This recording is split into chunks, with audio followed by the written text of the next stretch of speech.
সবাইকে স্বাগত দীপ্ত সংবাদে। সাথে রয়েছে দোলা ডলরের। শুরুতেই জানাবো সংবাদ শিরোনাম। সকল গণতান্ত্রিক আন্দোলনের ধারক হবে জুলাই স্মৃতি জাদুঘর, উদ্বোধন শেষে বললেন প্রধানমন্ত্রী।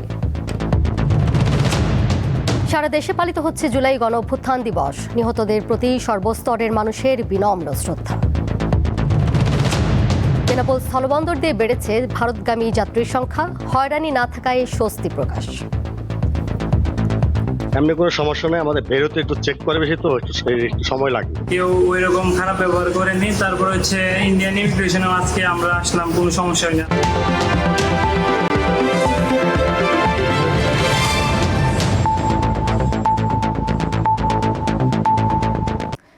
জুলাই গণ অভ্যুত্থান স্মৃতি জাদুঘর উদ্বোধন করেছেন প্রধানমন্ত্রী তারেক রহমান। সকাল ৯টায় জাদুঘরটির উদ্বোধন করেন তিনি। এরপর এটি ঘুরে দেখেন প্রধানমন্ত্রী। বলেন, বাংলাদেশে সব গণতান্ত্রিক আন্দোলনের ইতিহাসের ধারক হবে এই জাদুঘর। ২৪-এর গণ অভ্যুত্থানের স্মৃতিচিহ্ন ধরে রাখতে জুলাই গণ অভ্যুত্থান স্মৃতি জাদুঘর উদ্বোধন করেছেন প্রধানমন্ত্রী তারেক রহমান। বুধবার জুলাই গণ অভ্যুত্থান দিবস উপলক্ষে রাজধানী শেরেবাংলা নগরে এই জাদুঘর উদ্বোধন করেন তিনি। এর মধ্যে দিয়ে এই স্মৃতি জাদুঘরের দুয়ার সবার জন্য উন্মুক্ত হলো। উদ্বোধনের পর জাদুঘরের বিভিন্ন গ্যালারি ঘুরে দেখেন প্রধানমন্ত্রী। এ সময় তার সঙ্গে ছিলেন সাবেক অন্তর্বর্তী সরকারের প্রধান উপদেষ্টা ডক্টর ইউনূস। জুলাই গণ অভ্যুত্থানের ইতিহাস, আত্মত্যাগ ও সংগ্রামের বিভিন্ন নিদর্শন দেখেন সরকার প্রধান। অনুষ্ঠানে জুলাই গণ অভ্যুত্থানের ঘটনা প্রবাহ, গণমানুষের অংশগ্রহণ ও বিজয়ের ইতিহাস ভিত্তিক একটি প্রামাণ্যচিত্র প্রদর্শন করা হয়। পরে তিনি জুলাই ৩৬ শীর্ষক আলোচনায় অংশ নেন। তারেক রহমান বলেন, শুধু জুলাই গণ অভ্যুত্থান নয়, বাংলাদেশের সব গণতান্ত্রিক আন্দোলনের প্রতিচ্ছবি হবে জুলাই গণ অভ্যুত্থান স্মৃতি জাদুঘর। জুলাই গণ অভ্যুত্থান স্মৃতি জাদুঘর ভবিষ্যতের প্রজন্মের সামনে তাদের পূর্বসূরিদের সাহসী ইতিহাস যেমন তুলে ধরবে, অপরদিকে তাদের সামনে উন্মোচিত হবে বিতাড়িত ফ্যাসিস্টদের মুখোশ। স্মৃতি জাদুঘর আমাদের জনগণের সংগ্রাম, আত্মত্যাগ, বেদনা, সাহস ও গণতান্ত্রিক আকাঙ্ক্ষাকে জাতীয় স্মৃতিতে স্থায়ীভাবে ধারণ করার এক ঐতিহাসিক উদ্যোগ। শহীদদের কাঙ্ক্ষিত বাংলাদেশ প্রতিষ্ঠার কাজ শুরু হয়েছে জানিয়ে ৩১ দফা নির্বাচনী ইশতেহার ও জুলাই সনদ বাস্তবায়নের কার্যক্রম এগিয়ে চলছে বলেও জানান সরকার প্রধান। ২০২৪ সালের গণ অভ্যুত্থান কোনো একক ব্যক্তি, গোষ্ঠী কিংবা দলের নয়। এই অভ্যুত্থানের মহানায়ক বাংলাদেশের গণতান্ত্রিকামী জনগণ।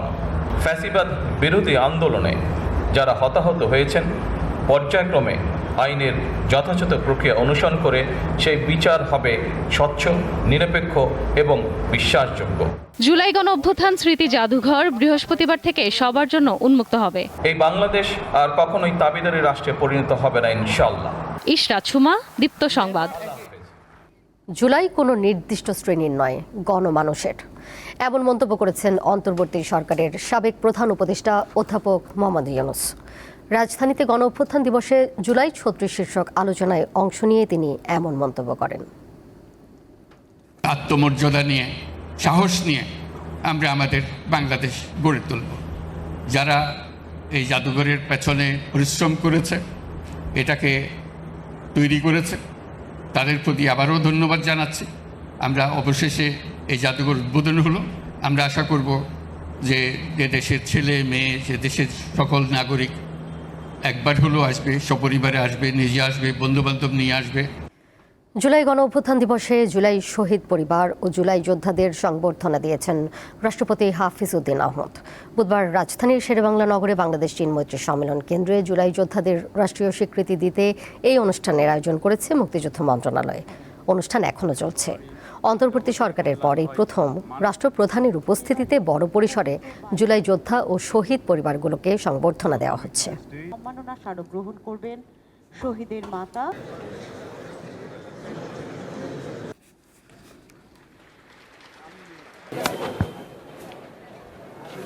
সম্মাননা স্মারক প্রদান। প্রথমেই সম্মাননা কি জানি ভাবেন, আমি জানি না। এদিকে রাজধানীর পাশাপাশি নানা আয়োজনে সারা দেশেই পালিত হচ্ছে জুলাই গণ অভ্যুত্থান দিবস। ২ বছর উপলক্ষে জুলাই শহীদ স্মৃতিস্তম্ভে ফুলেল শ্রদ্ধা জানান সর্বস্তরের মানুষ। আয়োজন করা হয় জুলাই যোদ্ধাদের সংবর্ধনা অনুষ্ঠান, আলোচনা সভার। জোরালো দাবি জানানো হয় সকল হত্যাকাণ্ডের বিচারের। রংপুরে যথাযথ মর্যাদায় জুলাই গণ অভ্যুত্থান দিবস পালিত হয়েছে। সকালে জুলাই শহীদ স্মৃতিস্তম্ভে ফুল দিয়ে শ্রদ্ধা জানান বিভাগীয় কমিশনার, রংপুর ৩ আসনের সংসদ সদস্য সহ বিভিন্ন পর্যায়ের কর্মকর্তা কর্মচারীরা। সকালে রাজশাহীর CNB মোড়ে জুলাই স্মৃতিস্তম্ভে পুষ্পস্তবক অর্পণ করেন ভূমিমন্ত্রী মিজানুর রহমান মিনু। তিনি জুলাই শহীদদের বিদেহী আত্মার মাগফিরাত কামনা করেন। এদেশের আর কোন বীর সূর্য সন্তানকে যেন যারা জীবন উৎসর্গ করেছে, আমি তাদের আত্মার মাগফিরাত কামনা করছি, শহীদ সাকি অঞ্জম সহ এবং সকলের।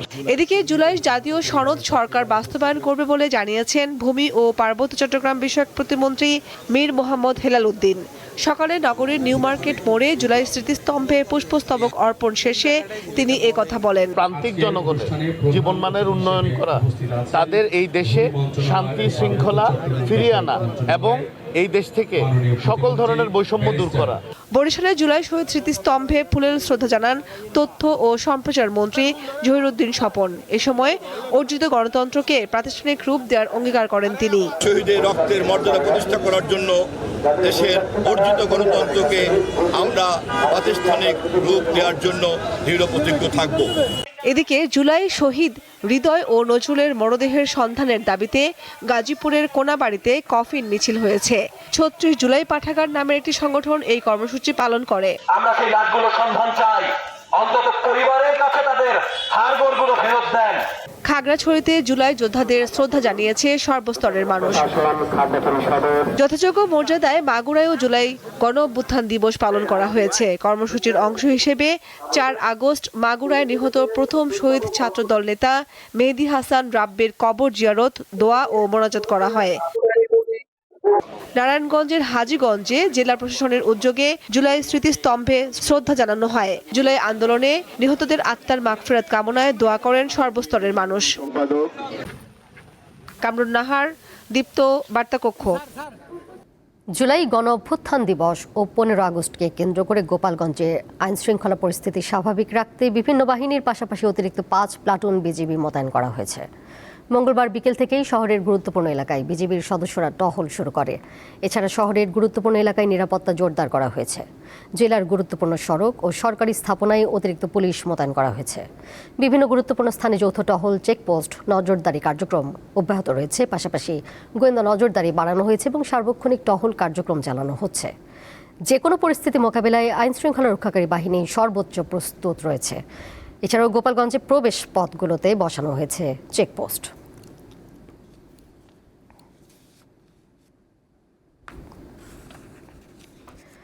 বৈষম্যহীন সমাজ গড়ার লক্ষ্যে সৃষ্টি হওয়া 24-এর গণ অভ্যুত্থান রাজনৈতিক বিভাজনের মধ্যে পড়ে যাতে পথ না হারায়, সেদিকে সকলের সজাগ দৃষ্টি রাখা প্রয়োজন।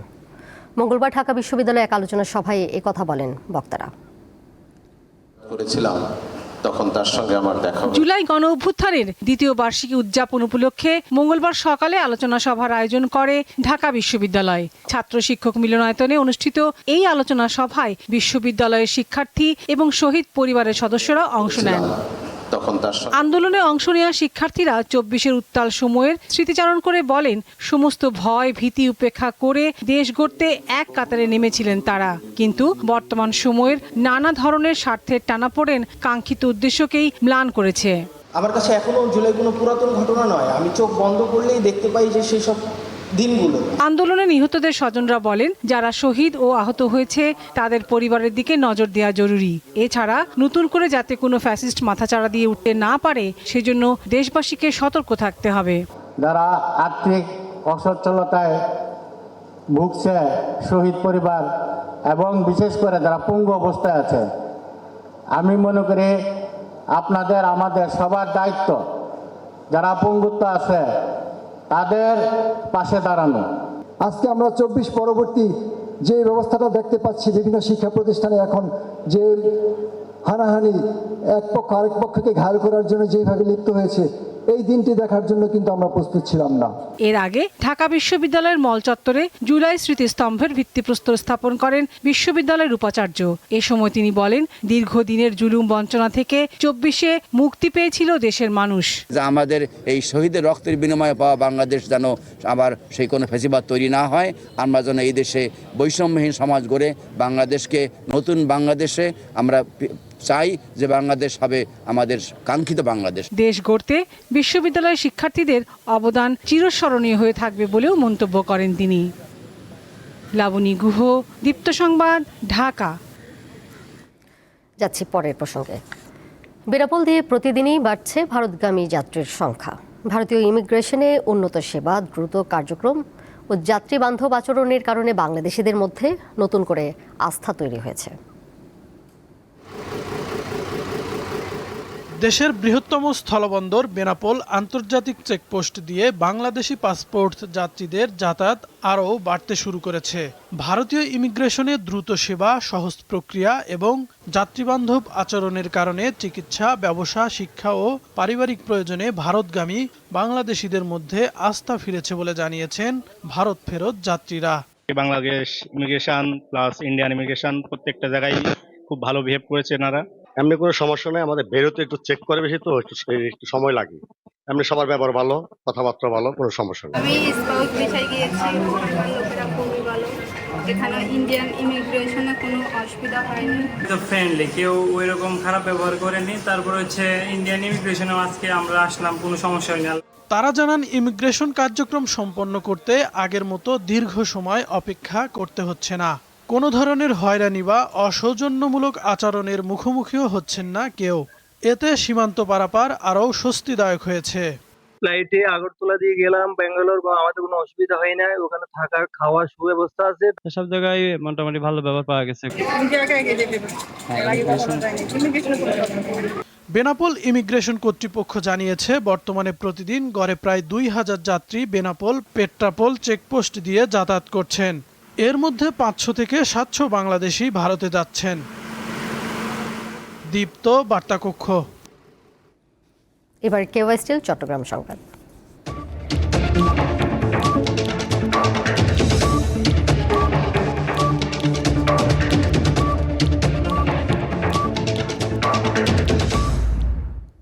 সন্ধ্যা থেকে মহেশখালী এলএনজি টার্মিনাল থেকে 200 থেকে 250 মিলিয়ন ঘনফুট গ্যাস সরবরাহ বাড়বে বলে জানিয়েছেন কর্ণফুলী গ্যাস ডিস্ট্রিবিউশনের এমডি প্রকৌশলী মোহাম্মদ সালাউদ্দিন। আগামী 2-1 দিনের মধ্যে সরবরাহ পুরোপুরি স্বাভাবিক হওয়ার আশা কথা জানান তিনি। সকালে জুলাই গণঅভ্যুত্থান দিবসে পুষ্পস্তবক অর্পণ শেষে সাংবাদিকদের প্রশ্নের জবাবে তিনি এসব কথা বলেন। তিনি আরও জানান, 2টি বয়লার যান্ত্রিক ত্রুটির কারণে গ্যাস সরবরাহ অর্ধেকে নেমে যায়। দেশি বিদেশি প্রকৌশলীরা দিনরাত পরিশ্রম করে একটি বয়লার এরই মধ্যে মেরামত করেছে।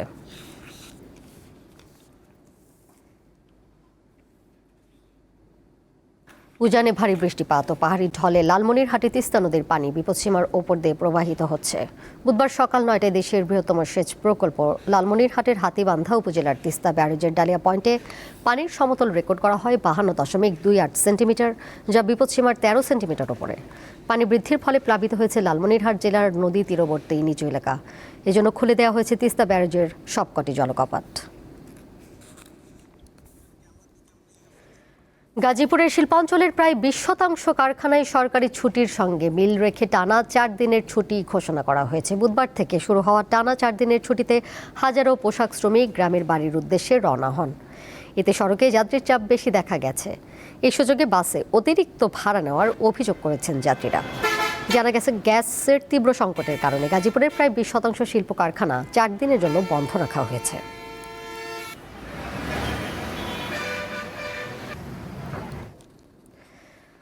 নওগাঁর বদলগাছি উপজেলার কোলাই ইউনিয়নের একটি কিন্ডারগার্টেন স্কুলের প্রধান শিক্ষক শফিউল আলম দীপুর বিরুদ্ধে একাধিক শিক্ষার্থীকে যৌন হয়রানির অভিযোগ উঠেছে।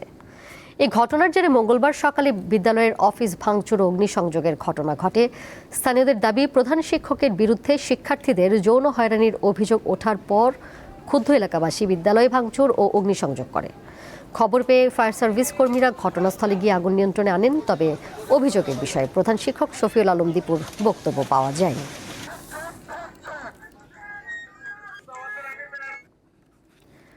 আন্তর্জাতিক প্রসঙ্গ। গুরুত্বপূর্ণ সমুদ্রপথ হরমুজ প্রণালী সচল করতে বুধবারের মধ্যে ইরানের সঙ্গে একটি চুক্তি হতে পারে বলে মন্তব্য করেছেন যুক্তরাষ্ট্রের অর্থমন্ত্রী স্কট বেসেন্ট। এতে বিশ্বব্যাপী জ্বালানি বাজারের অস্থিরতা কমবে বলেও আশা করছেন তিনি। মঙ্গলবার সংবাদ মাধ্যম সিএনবিসিকে দেওয়া এক সাক্ষাৎকারে এ তথ্য জানান মার্কিন অর্থমন্ত্রী। বলেন, ইরানের সাথে যুক্তরাষ্ট্রের আলোচনা চলছে, বুধবারের মধ্যে একটি চুক্তি হতে পারে। হরমুজ প্রণালী ব্যবহারকারী জাহাজ থেকে ইরান কোনো টোল আদায় করতে পারবে কিনা এমন প্রশ্নের জবাবে বেসেন্ট বলেন, সেখানে অবাধ চলাচল নিশ্চিত করা হবে। এদিকে ইরানের বিরুদ্ধে যুদ্ধ চলাকালীন সময়ে যুক্তরাষ্ট্র তাদের বিশ্বব্যাপী মজুদ থাকা দূরপাল্লার ক্ষেপণাস্ত্রের প্রায় সব ব্যবহার করে ফেলেছে বলে আন্তর্জাতিক সংবাদ মাধ্যম রয়টার্স ও সিবিএস নিউজের প্রতিবেদনে দাবি করা হয়েছে। তবে পেন্টাগন এসব দাবির তীব্র বিরোধিতা করেছে।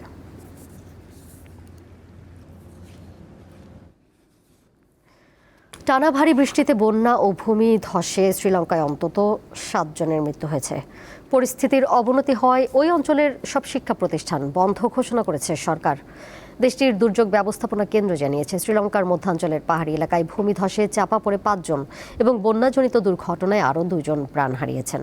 টানা বৃষ্টি ও বন্যায় অন্তত 129টি বাড়িঘর ক্ষতিগ্রস্ত হয়েছে এবং প্রায় 3500 মানুষকে নিরাপদ স্থানে সরিয়ে নেওয়া হয়েছে।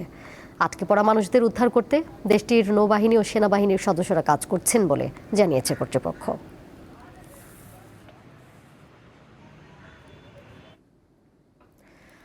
গণ অভ্যুত্থানের মুখে দেশ ছেড়ে পালানো বাংলাদেশের সাবেক প্রধানমন্ত্রী শেখ হাসিনার সম্ভাব্য বক্তব্য দেওয়াকে কেন্দ্র করে সৃষ্ট পরিস্থিতিতে অবস্থান স্পষ্ট করেছে ভারত।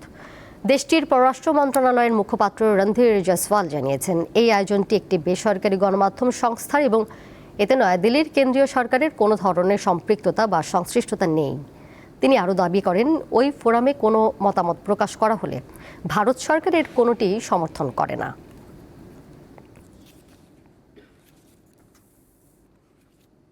এবারে জানিয়ে দেব খেলার খবর। পোর্ট অফ স্পেনে সিরিজের দ্বিতীয় টেস্টের তৃতীয় দিনে ব্যাটিং বিপর্যয়ে পড়েছে ওয়েস্ট ইন্ডিজ। দ্বিতীয় সেশন পর্যন্ত ব্যাট করে পাকিস্তান তাদের প্রথম ইনিংসে অল আউট হয় 387 রানে। 43 রানে পিছিয়ে নিজেদের দ্বিতীয় ইনিংসে ব্যাটিংয়ে নামে ওয়েস্ট ইন্ডিজ। তারপর ওলট পালট হয়ে যায় সবকিছু। শেষ সেশনে 40 ওভার 5 বল ব্যাট করে 103 রান তুলতে 6 উইকেট হারায় ক্যারিবীয়রা। দিন শেষে তাদের লিড 60 রানের। রোস্টন চেজ আউট হওয়ার সঙ্গে সঙ্গে শেষ হয় তৃতীয় দিনের খেলা। 1 রান নিয়ে ক্রিজে আছেন জাস্টিন গ্রেভস।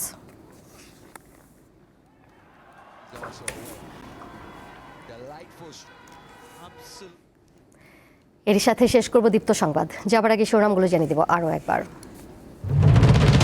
সকল গণতান্ত্রিক আন্দোলনের ধারক হবে জুলাই স্মৃতি জাদুঘর, উদ্বোধন শেষে বললেন প্রধানমন্ত্রী।